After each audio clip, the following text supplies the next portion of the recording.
Bienvenidos a este nuevo episodio de Duocast, segundo episodio del año 2026. Un episodio un poco inusual porque hoy es sábado y vamos a hablar de unas cositas un tanto interesantes que también son necesarias. Recordemos que en el episodio pasado hablamos de las unidades de potencia. En este episodio vamos a hablar un poquito de la teoría, de lo que está escrito en los papeles, las reglas, gobernanza y ese tipo de cosas. Pero antes de comenzar, y como siempre aquí en este sábado, Sandra, yo en la F1, bienvenida. En este sábado. Nice, muchas gracias, Medrano.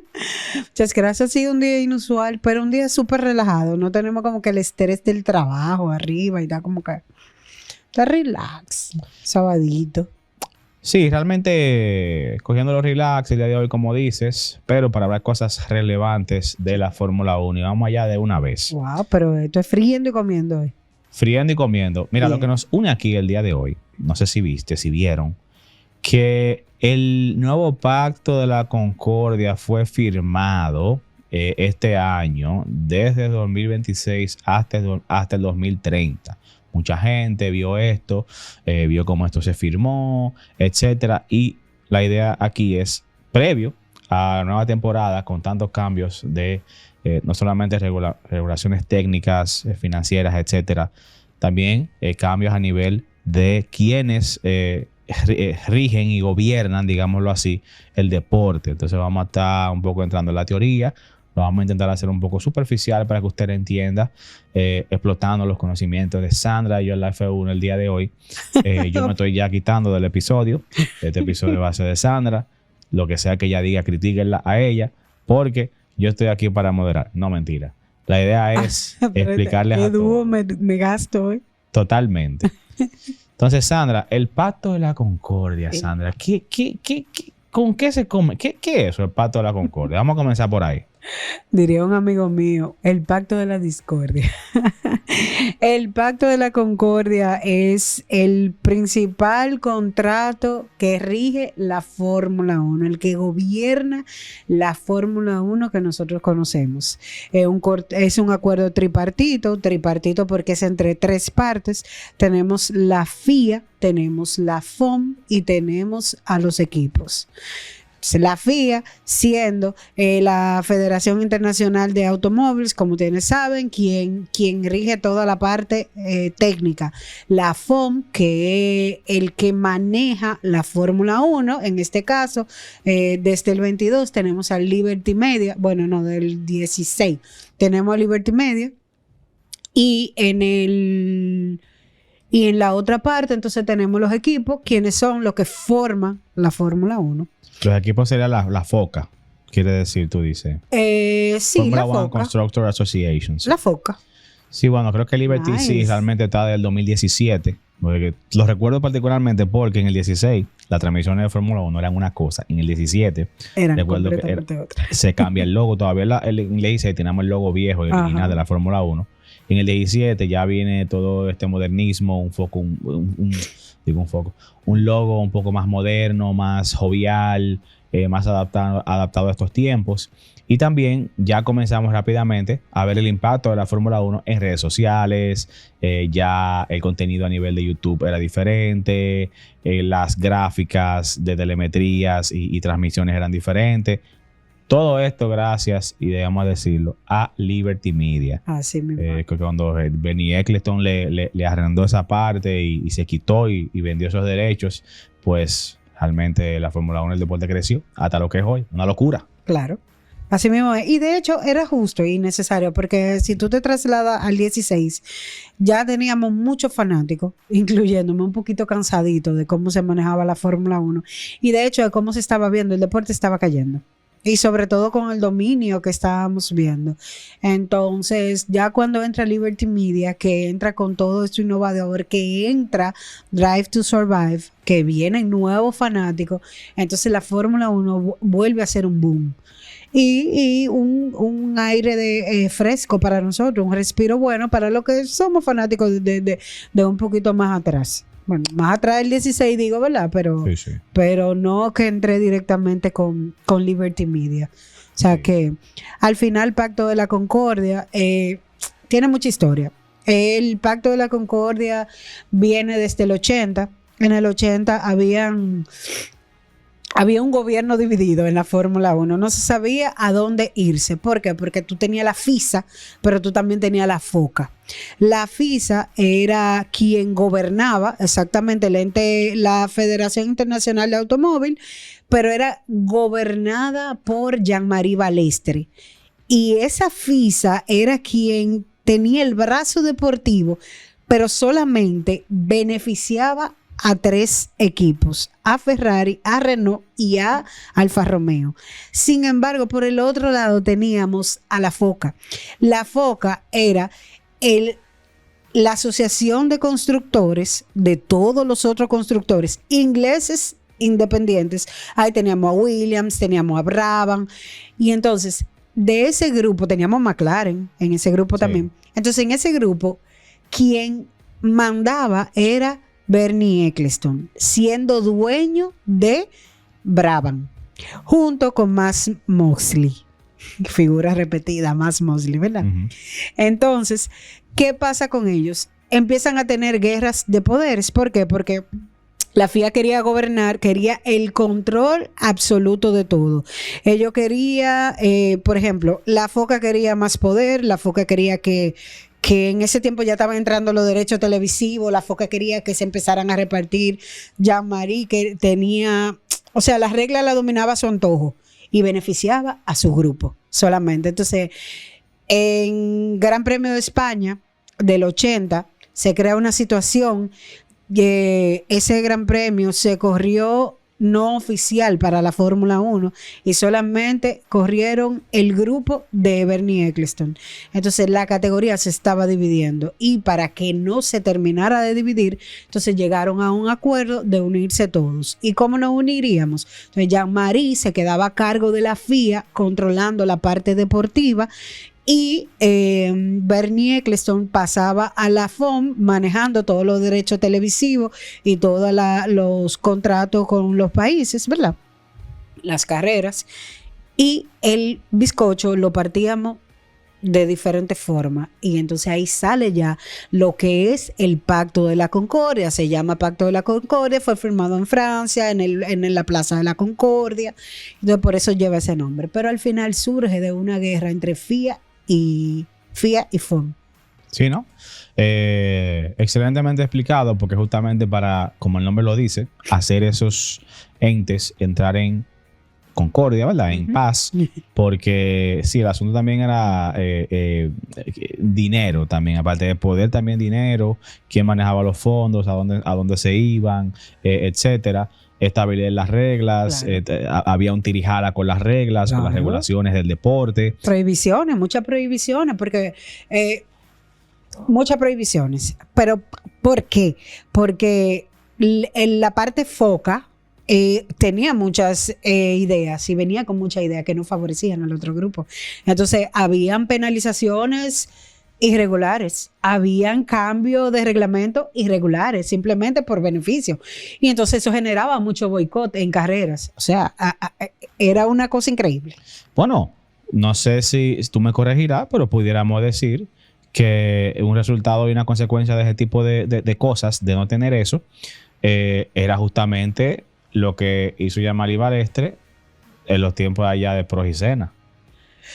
Bueno, yo creo que eso era más un exceso de poder que tenía Jean-Marie Balestre en ese momento, pero ya el Pacto de la Concordia existía, porque en el tiempo de Prost y Senna, eso estamos hablando del 88, 89, y el Pacto de la Concordia se firma en el 81 por primera vez, porque el detonante fue el Gran Premio de España, como te comenté, pero del 80.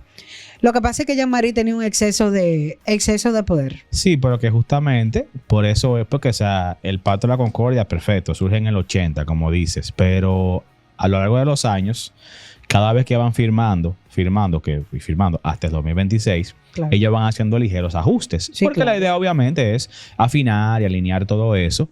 Y entonces, justamente, algo que había que alinear era ese desbalance de poder que había en ese momento en el cual Jean-Marie Balestre se acredita uno de los títulos de Alain Prost, por ejemplo. O sea, influye en esa parte de los títulos. Yo me río porque aquí viene el histórico conflicto, que si Senna, que si Prost, que si Sandra y sus allegados son Team Prost, que si Medrano es Team Senna, y por ahí se van a vaina, pero tiene orígenes en cositas como esta que estamos explicando. Esto es solamente para establecer un paralelismo, para que usted entienda que a veces lo que uno ve como historia simple y sencilla y una decisión unilateral de Jean-Marie Balestre, quien era el presidente en ese entonces, de dónde surge y realmente cuál es la base detrás de él. O sea, esto estamos yéndonos más para abajo de lo que usted ve en la televisión y usted ve en un video de YouTube y etcétera. O sea, para que usted entienda la idea y el por qué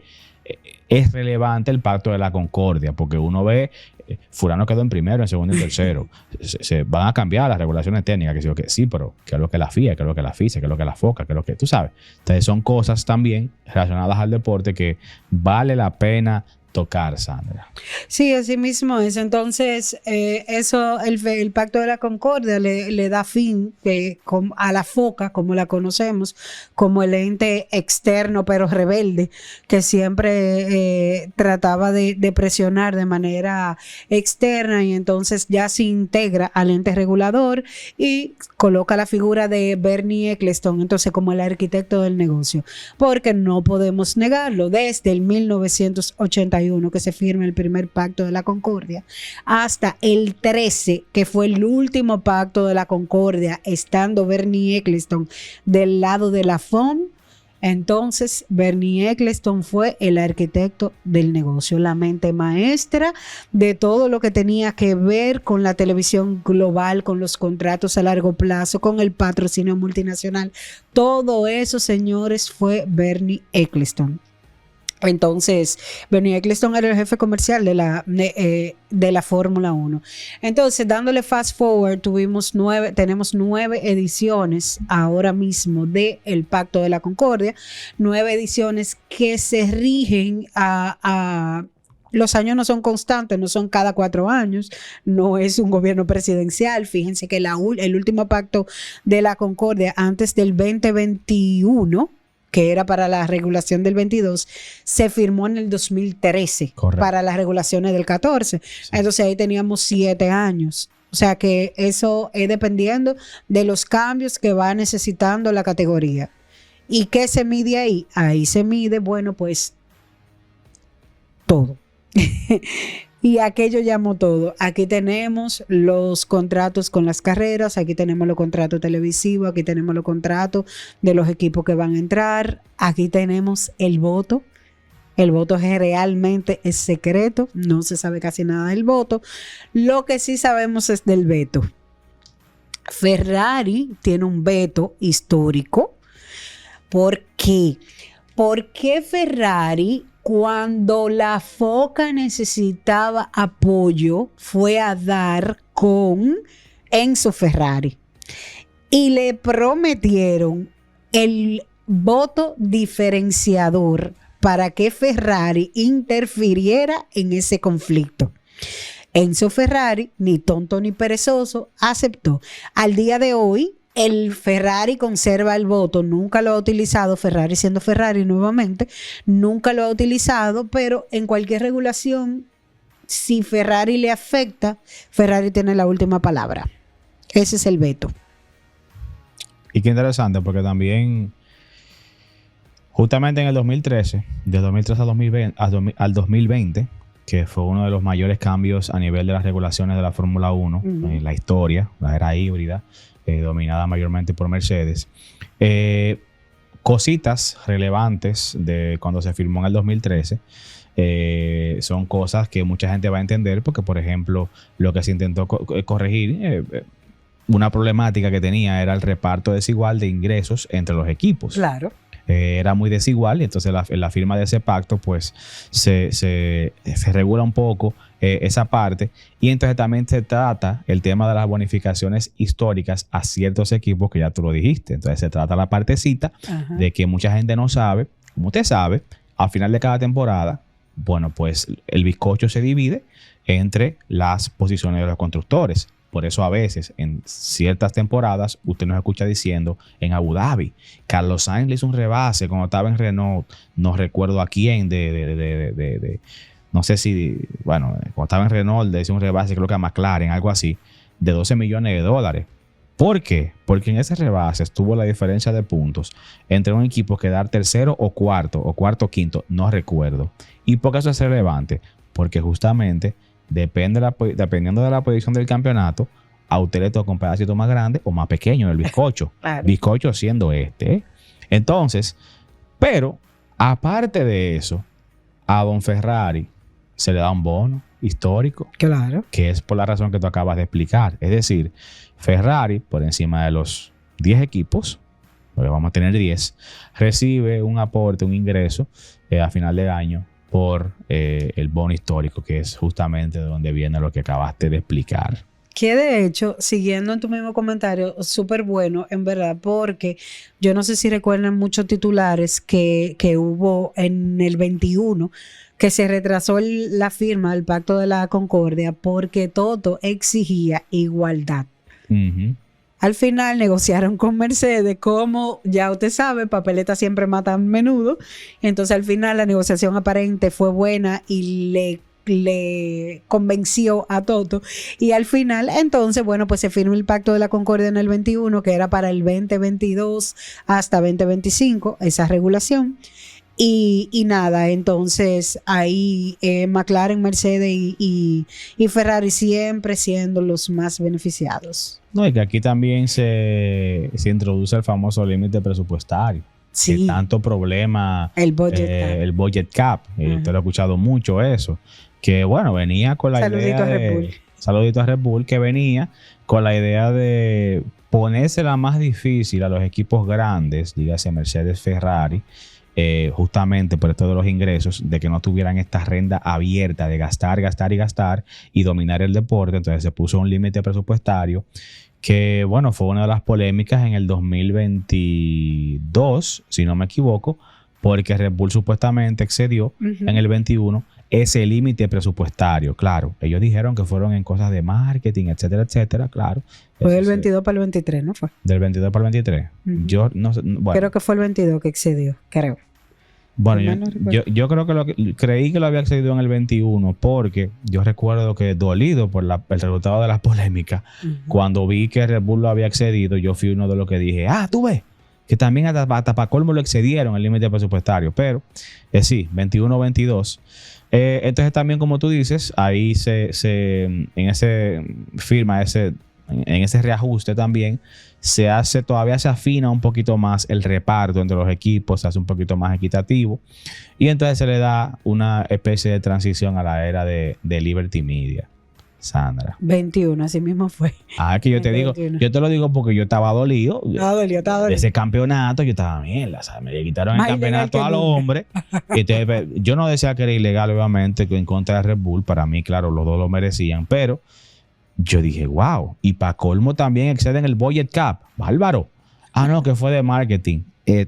No, y como cambian los pactos de la Concordia, porque por ejemplo recuerdo mucho también que cuando se iba a firmar el próximo pacto de la Concordia, que de hecho es el pacto, en aquel tiempo del 21, es el pacto que decide quiénes sí corren y quiénes se tienen que mantener en la categoría por el tiempo que se firma el acuerdo. O sea, por ejemplo, si McLaren firma por estos 4 años, McLaren no debe salir, salvo situaciones financieras. O sea, quiebres, que lo vimos, por ejemplo, de Force India a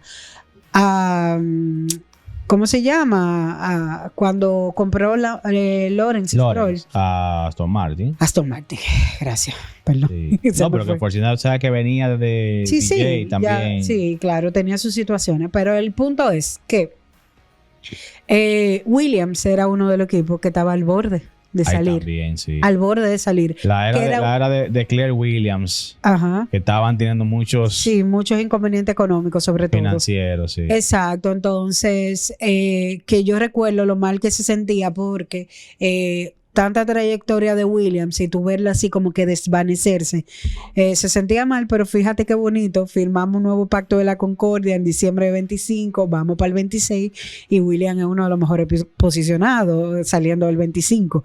quedó quinto en el campeonato de constructores. O sea, qué bien, qué bueno, qué bonito. Y nada, señores, ¿cómo funciona la gobernanza del Pacto de la Concordia? Tenemos los derechos comerciales. ¿Qué es eso? Liberty Media. Los repartos de los ingresos. ¿Cuánto y qué? Como decía Medrano, a cada equipo. La regla deportiva y técnica, que ya ustedes saben. Se supone que el nuevo Pacto de la Concordia lo que quiere hacer es reglas más justas, más igualitarias. Usted sabe cómo se maneja eso. No hay que decirlo y yo no me voy a volver loca con eso. Aparte, tenemos la participación de nuevos equipos. Tenemos 11 equipos. Hace mucho que no escuchábamos eso. Tenemos a Cadillac dentro y tenemos las decisiones en comisiones, y ya eso hablé. ¿Qué son decisiones en comisiones? Los votos para los reglamentos, para los cambios técnicos, para todo eso, y ahí incluí el veto que tiene Ferrari. Sí, totalmente. Y ya entrando en lo que se firmó del 26, como dices, se modifican, pero se modifican varias secciones de las regulaciones. A veces usted ve sección A, artículo esto, sección F, artículo tal. Las secciones son de diferentes, valga la redundancia, secciones del reglamento. Y básicamente vamos a pasarle por arribita a lo que realmente cómo está reestructurado esta nueva firma del Pacto de la Concordia.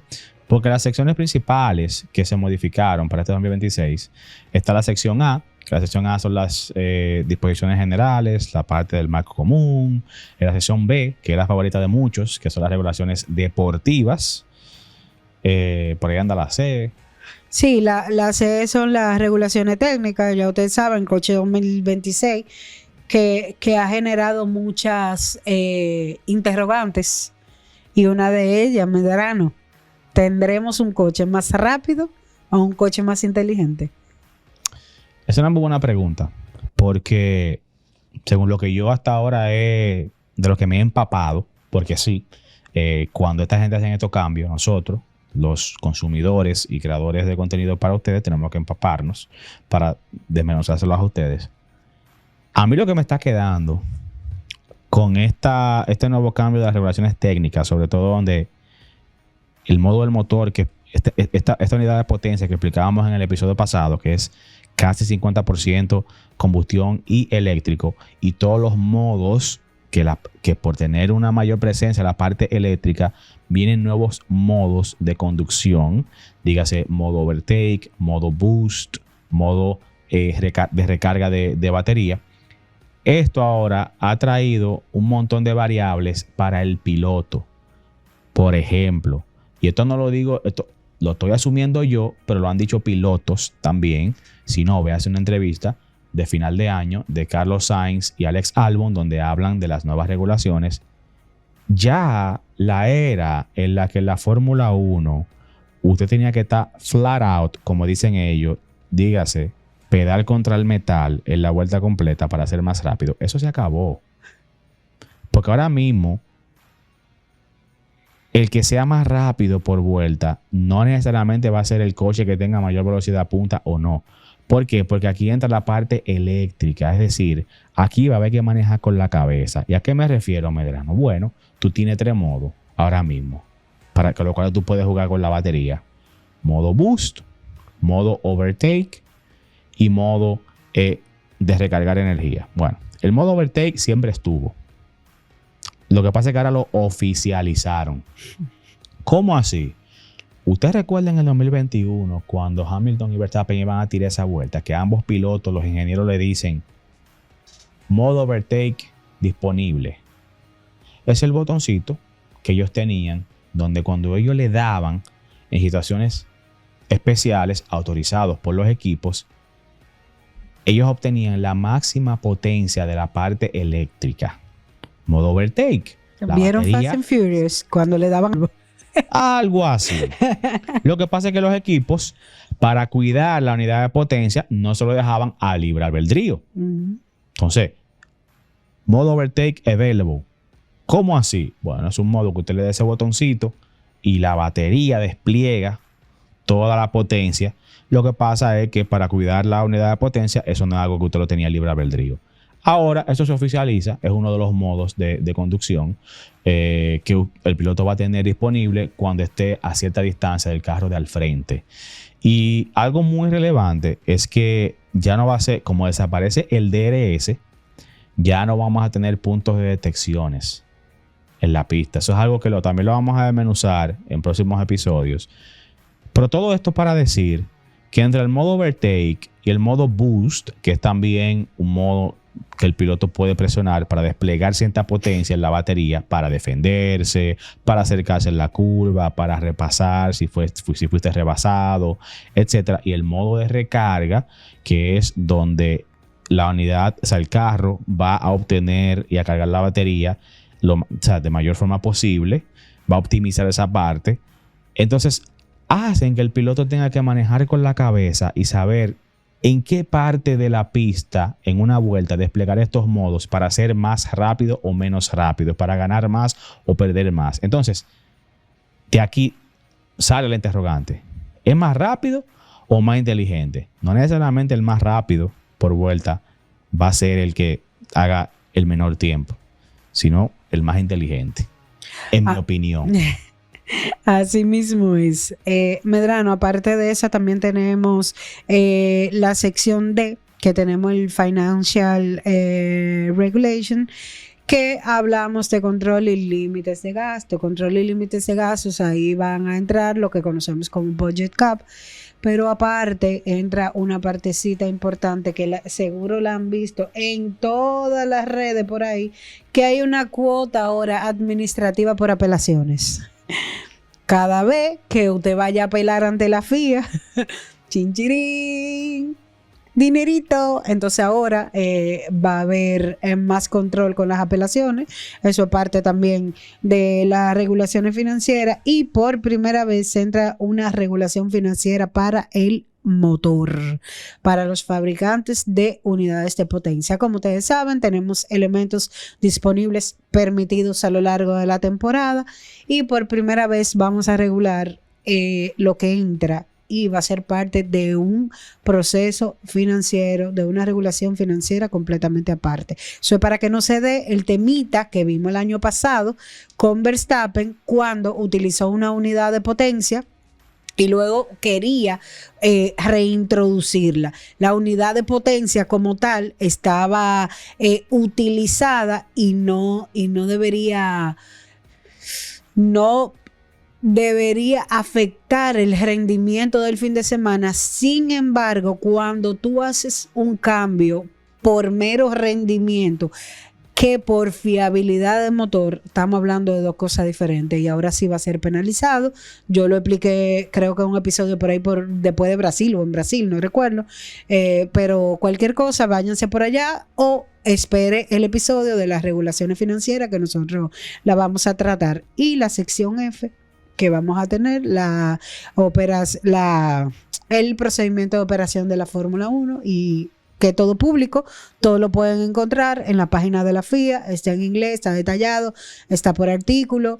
¿Y por qué es relevante? Porque es importante, porque cada decisión que se toma los fines de semana, ustedes lo van a ver en los escrutinios que salen y en los documentos oficiales de la FIA, cuáles son los acápites, los artículos que se están afectando. O sea que se le acabó el relajito a los equipos ahora, que tenían también la competencia no tan solo dentro de la pista, sino fuera de la pista. No bien se acababa una carrera y ya estaba Red Bull metido reclamando o mandando a Mercedes para la FIA por cualquier pendejada, digámoslo así. Exacto. Ahora van a tener que pensar un poquito mejor, porque son tácticas que a veces los equipos usan para distraerse los unos con otros, tú sabes, jugar, meter presión psicológica, dependiendo la parte del campeonato donde se esté batallando en ese momento, y quién esté ganando, quién esté perdiendo. Vamos a intentar estabilizarlo un poquito, vamos a y llegar allí a la FIA, al cuartico, a reportar X o Y, nada más porque sí, o porque quiero esclarecimiento, lo que sea. Eso ahora va a tener un costo, o sea que vamos a orientar la competencia más dentro de la pista, lo que yo entiendo que con lo que esto está viniendo. Ahora bien, ya dejando esta parte, vamos a la parte un poquito ya más del chisme, más picante, más cosas. Vamos a pasar aquí, vamos a hablar de Checo Pérez, porque Checo Pérez. ¿O lo quieres dejar para último? Como tú quieras. Bueno, vamos a hablar de Checo Pérez primero. Yo sé que tenemos una sorpresita en este episodio, pero vamos a llegar ahí. Checo Pérez ha dado una entrevista a un medio. El entrevistador se llama El Oso. Y bueno, una entrevista de 1 hora y pico, Sandra, en la que Checo no tan solo habla de su año sabático, sino que habla de muchas cosas internas de su último año, 2024, en la Fórmula 1 con Red Bull Racing. Checo, Sandra, que se ve muy relajado. A mí realmente mira, yo te voy a decir la verdad, yo voy a comenzar por ahí. Yo le debo unas disculpas a Checo Pérez porque yo honestamente le estoy dando caña y pela a Checo Pérez desde el 2023. Yo sí fui de los que criticó bastante a Checo Pérez. En el 2024 fui todavía más severo con Checo Pérez. Sí, realmente en el 24 me sensibilicé un poquito porque ya el mismo Verstappen había ventilado la realidad en la que estaba sumergida Checo Pérez. O sea que, Checo, yo personalmente te pido disculpas porque hasta el momento eres lo mejor que ha pasado por Red Bull después de Daniel Ricciardo. Y entiéndase, Daniel Ricciardo se va justa y precisamente cuando en Red Bull dictan y declaran: aquí nosotros vamos a desarrollar y a darle la prioridad en todo al piloto número 1, Max Emilian Verstappen. Muchos dicen que Ricciardo le cogió miedo. Muchos dicen que Ricciardo se fue por eso. Bueno, para mí estuvo bien ido. Porque si usted no es... o usted quiere ser cabeza... ¿Cómo es? ¿Cola de león o cabeza de ratón? Bueno, él quería ser cabeza de ratón. Y él se fue porque él no aceptaba ser un número 2. Un piloto castrante, como dirías tú. Como diría yo. Como dirías tú. Entonces, Sandra, Checo que realmente... nada, se desboca y dice las cosas como son en esa entrevista. Sí. Checo, aquel piloto Checo, yo también le di mucho a Checo, yo tengo que reconocerlo, yo le di, pero también yo fui muy realista. Recuerdo en uno de los episodios del anterior podcast que yo estaba y dije que el carro iniciaba igual, más favorecedor para Checo Pérez y el desarrollo iba inclinado a Max Verstappen. Red Bull es un equipo que desde el día 1 se volcó a Max Verstappen, eso lo sabemos. Checo entró siendo segundo. Para él tampoco fue sorpresa porque se lo dijeron. Horner fue muy vocal diciéndoselo, Checo Pérez también fue muy vocal, asumiéndolo, respetándolo y diciéndolo en la entrevista que dio, que me pareció bastante buena, bastante humana de Checo y que bueno, y a buen momento porque como va a entrar nuevamente a la Fórmula 1, entonces él necesita recuperar nuevamente su buena imagen de piloto de Fórmula 1, que cogió mucha lucha, que llegó, que es latino y que debería ser muy de nosotros, como él mismo dice, como Franco Colapinto. Pero el punto es de Checo, que Checo dice, y en sus propias palabras, y cuánto sentimiento en eso, se puede notar su incomodidad hablando del tema, cuando él dice, el peor trabajo del mundo es trabajar para Red Bull al lado de Verstappen. Y cuánto poder tienen sus palabras, porque Checo vivió un infierno. Checo vivió un infierno ahí adentro, porque ahí estaba el clan Verstappen. Y yo recuerdo que una de las situaciones que tú y yo tuvimos, la primera vez que tú y yo nos pegamos de tú a tú en un grupo, realmente fue por esa presión del clan Verstappen. Entonces no era tan fácil. Y ver a un Checo así humano, sacar lo que ya sabíamos de Red Bull, pero de la misma propia boca de Checo, bueno, pues mucho mejor. Sí, realmente, y no hago que... Tú sabes lo relevante, lo más relevante de esto, lo más interesante de esto, es que es algo que él está diciendo ahora, pero no es como que fuera necesario que él lo dijera. Ajá. Porque ya lo habíamos visto. Claro. O sea, Checo se fue y según venía piloto a ese segundo asiento de Checo, más lo apreciábamos a Checo y apreciábamos el trabajo que había logrado hacer. Checo que no se calla nada. Eso es como que usted está entrando al juego y ya le están diciendo a usted que lo máximo que usted... O sea, usted va a pelear, pero por el segundo lugar. Claro. O sea, a usted le están diciendo perdedor. Usted es el impostor. O sea, literalmente. Literal, a usted le está diciendo, felicidades, tú lo hiciste, pero tú lo que estás luchando por el segundo lugar. Porque primero nosotros vamos a luchar para que sea de él. Y mira qué interesante que como Checo lo dice, y ahí entonces uno puede sacar muchas cosas. Por ejemplo, de la salida de Adrian Newey. Porque dice Checo, el equipo se equivoca y en 2022 hace un carro balanceado para ambos. Eso fue Newey. Claro. Y yo no creo que Newey se haya equivocado. Claro que no se equivocó. Y empiezan a venir mejoras. Entonces, en el 2022, Verstappen gana una, yo gano otra, él gana una, yo gano otra. En la quinta carrera empiezan a venir mejoras. El balance del carro cambia. A Max le gusta un carro muy suelto. Ajá. De atrás, a mí no. Entonces ahí yo comienzo a hacer un segundo más lento por vuelta. Lo mismo pasa en el 23. Y el 23 fue más fuerte porque Checo estaba por delante en el campeonato. Checo estaba por delante en el campeonato. Se hablaba de Checo. Claro. Y de posibles chances. Y se criticaba muchísimo también. Los fanáticos de Max acababan, sobre todo en ese Miami. Gana Mónaco. Se crea una de las, se pudiera llamar así, mayores crisis internas a nivel de piloto entre Max y Checo.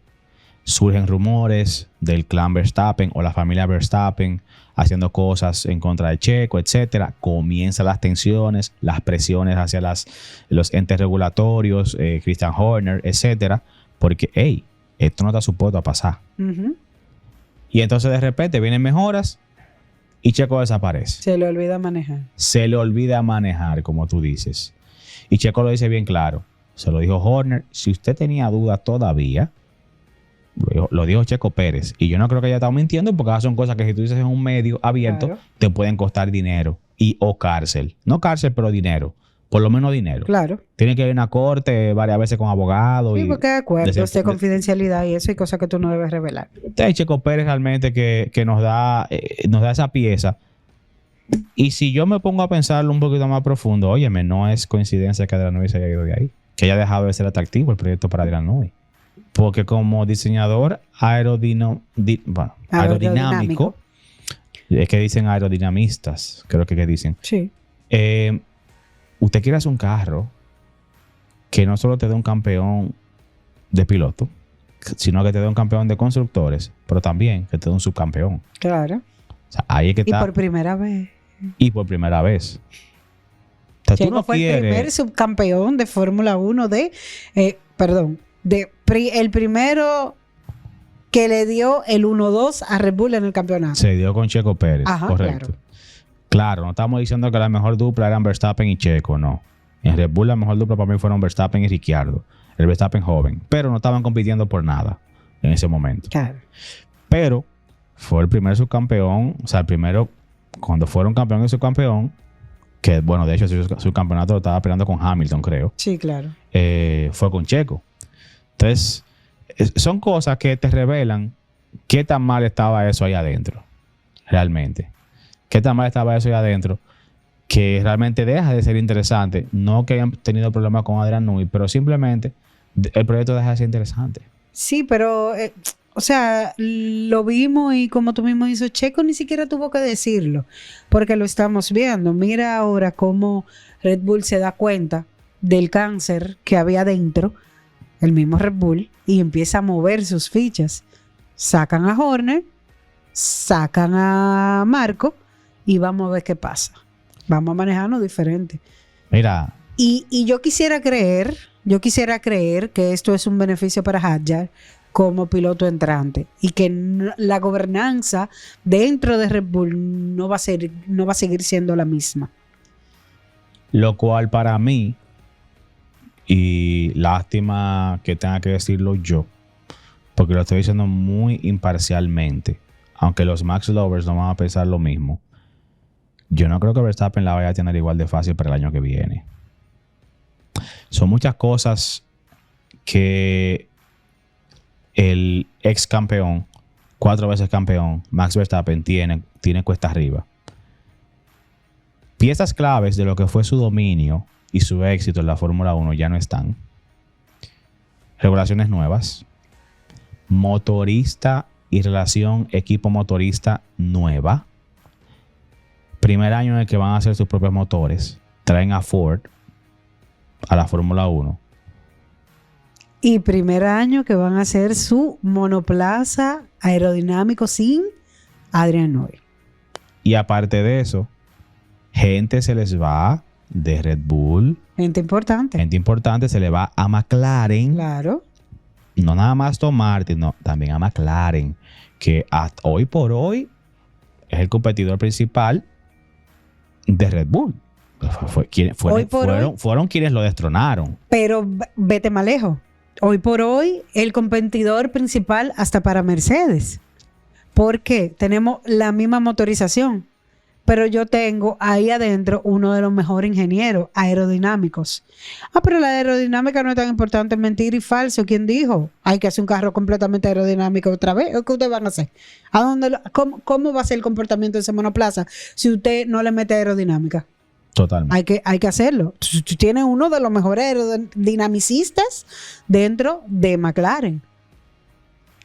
Entonces, completamente McLaren es un equipo completamente competidor para cualquiera. Sí, yo creo que estamos viendo un Red Bull reinventado. Y realmente tenemos que ver el nuevo Red Bull y el Verstappen en nuevas regulaciones con un nuevo Red Bull también. O sea que...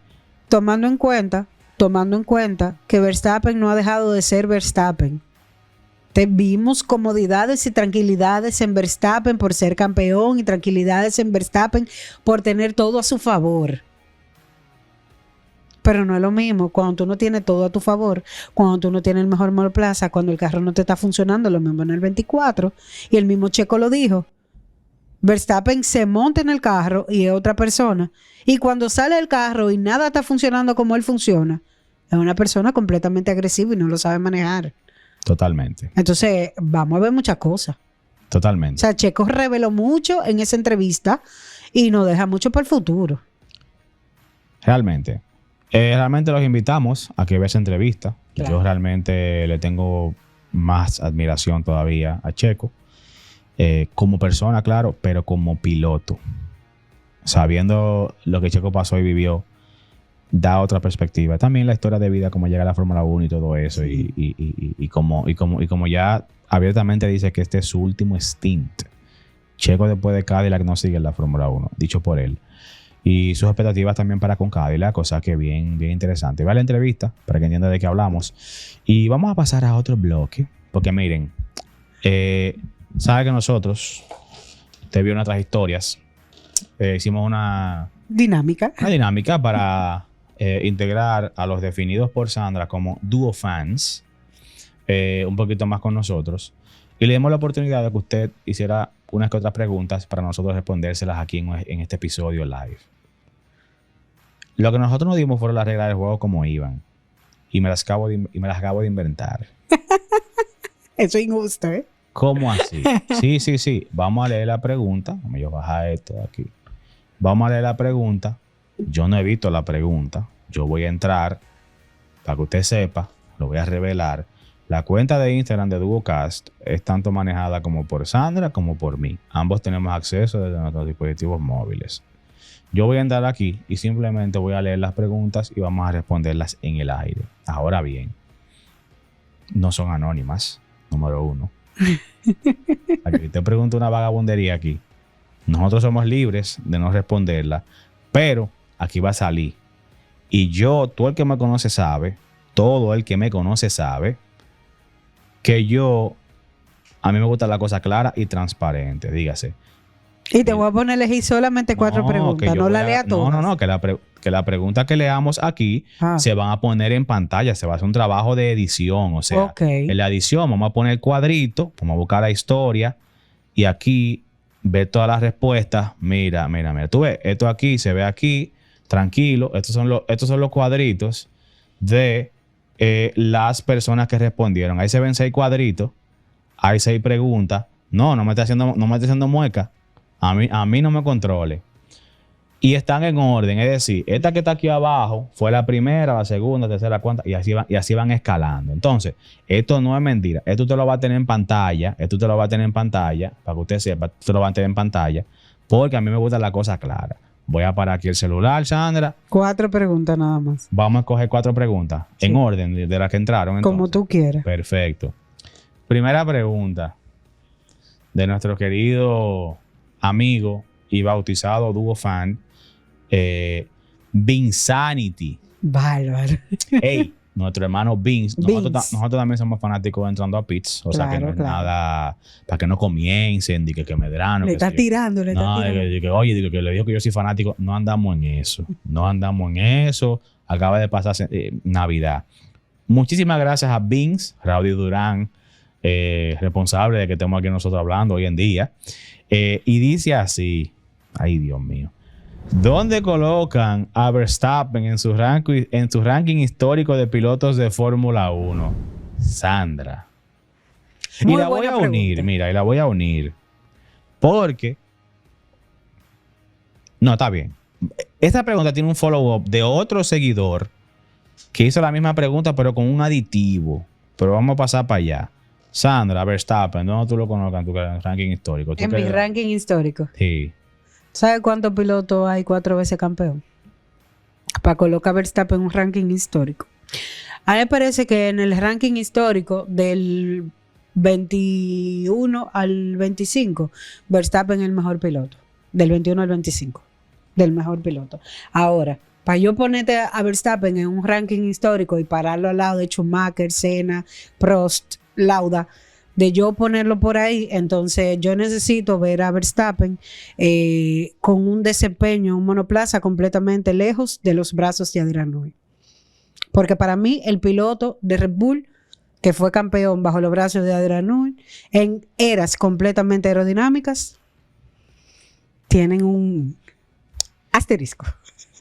Mira, esa pregunta ya acabas de responder la pregunta de nuestro querido Luis Andrés ¿Cómo? Díaz. Porque Luis Andrés preguntó si Max gana este año su 5º campeonato sin Newey, ¿en qué lugar lo colocan all time? Es Wow. decir, él fue muy específico. Él ya quiere Él que... me conoce. Sí, no, claro. No, mira, yo realmente creo que delante de Verstappen todavía hay varias personas, hay varios pilotos. Claro. Hay pilotos que han mostrado un poquito más todavía. No le estoy restando méritos a Max Verstappen. De eso no se trata. Max Verstappen, que acaba en el 2024 demostrar de qué está hecho, porque tuvo que administrar un gap contra McLaren y Norris. Eso le ayudó bastante. ¿Por qué? Porque gana. El 21 fue un campeonato polémico. Muchos pensamos que fue unilateralmente decidido. Todo bien. No que no se lo merecía. Se lo merecía igual que Hamilton, pero alguien hizo algo a favor de él y le dio esa ayudita. Perfecto. 22 no fue batallado, pero fue ganado. 23. Si usted dice que lo de Hamilton, que ninguno de los de Hamilton fueron tan fácil como el 23 de Verstappen. 24 lo ponen a sudar un poquito y 25 lo ponen a trabajar. No es campeón en el 25, pero Se nota la calidad se nota la talento, calidad de claro, piloto. Claro. Si Verstappen de seguir como va, para mí va a ser top 3 de la historia de la Fórmula 1. Y estoy de acuerdo. Todavía no está ahí. No. Tiene todavía a mí cosas que demostrarme. Y no estoy hablando de cantidad de títulos, porque eso para mí es circunstancial. Cosas que, por ejemplo, yo evalúo. Bueno, lo que evalúa en un desempeño como el de 2025 le dio un plus, aunque no fue campeón. Desempeño como el 24 también.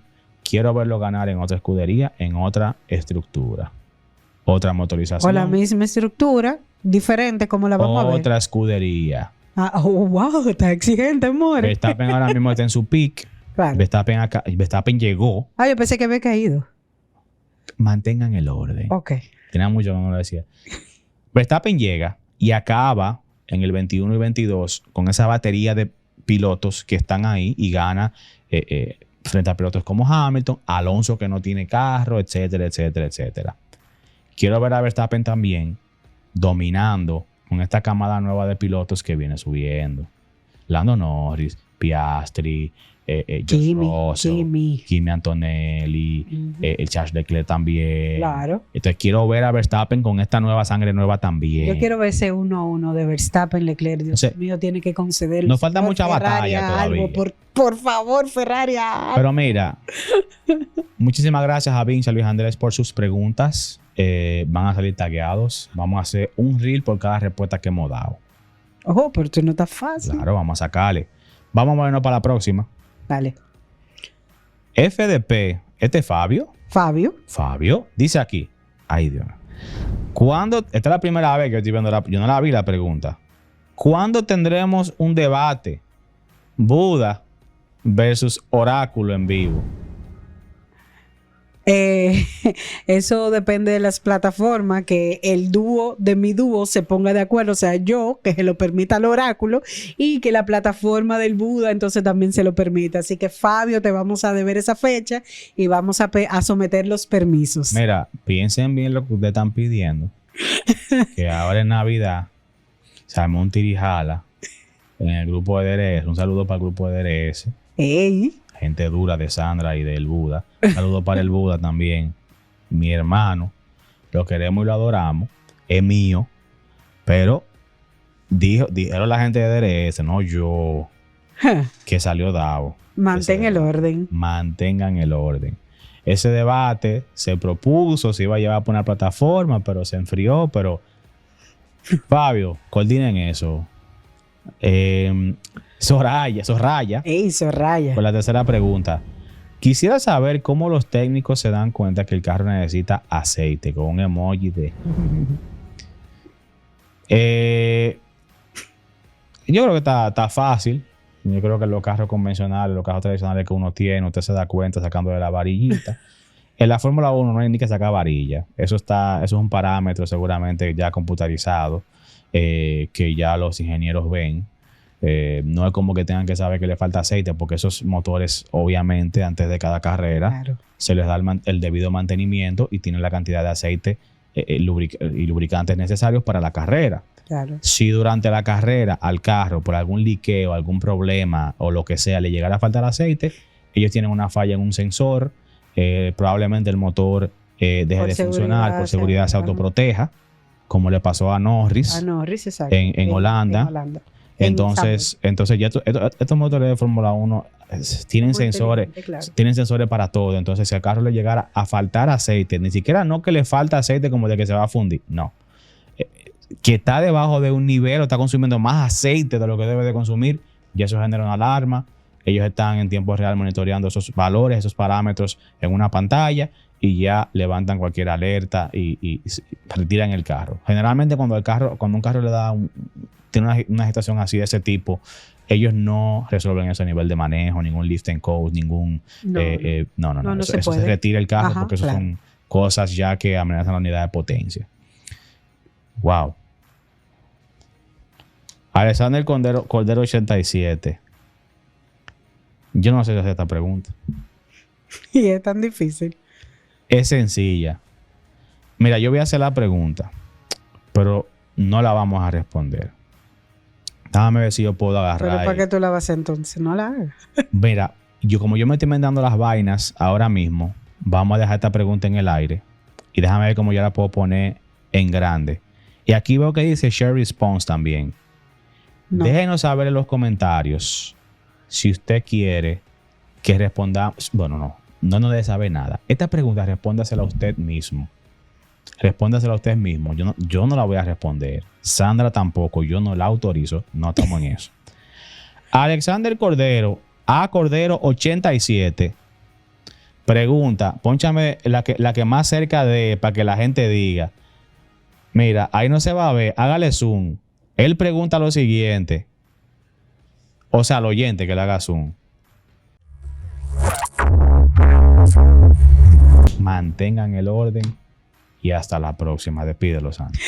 Señores, gracias por llegar hasta aquí. Esto es Duocast. Comenten, denle like, compartan. Señores, escriban ahí abajo, díganos qué les pareció. Emma, vamos a hacer una dinámica nueva. Escriban en los comentarios de qué usted quiere que hablemos en el próximo episodio. Ya ustedes saben. Bye, bye. Esto es Duo Podcast. Gracias por llegar hasta aquí. Recuerda, dale like, comenta, suscríbete y compártelo. Manténlo.